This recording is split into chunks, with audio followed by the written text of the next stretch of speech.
So ang gagawin po natin ngayon ay i-test natin ang shareable umbrella rack. Magbabaro tayo at magre-retain ng umbrella. So first step, ito ay ang QR code para sa website ng Borrow Form.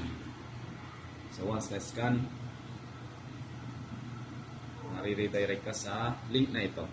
So pwede siya na manually natin na ita-type or pwede na natin i-scan.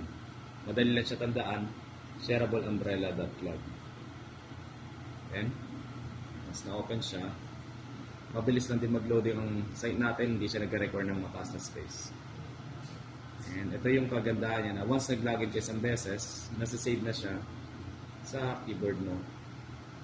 And madali ka na rin na makapag-login. Once submit, i-agree tayo sa terms and agreement about sharing ng data and lalabas ang QR code na gagamitin natin para makahiram ng tayo. So makikita nyo, remaining umbrellas natin, meron tayong 9.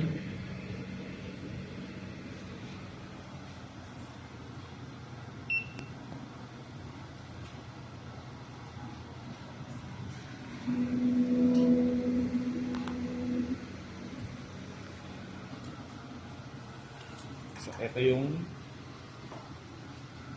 umbrella na nara. So umbrella number 10 yung nakuha natin. So once na ibabalik na natin siya, pipindutin natin ang return.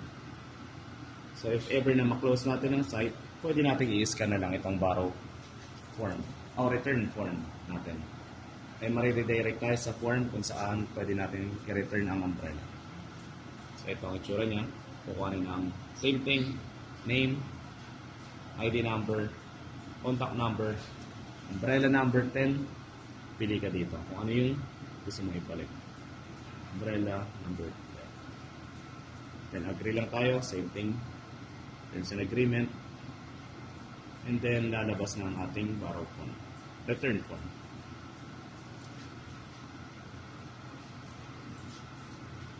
Same process.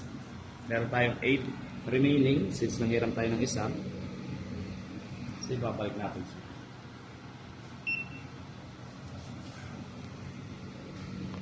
Tapos makikita nyo na yung UV light niya ay iilaw.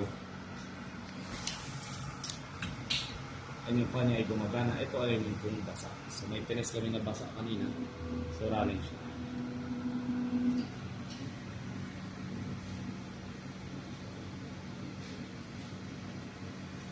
So 9, and then option na borrow ulit or pwede natin i-close ang website.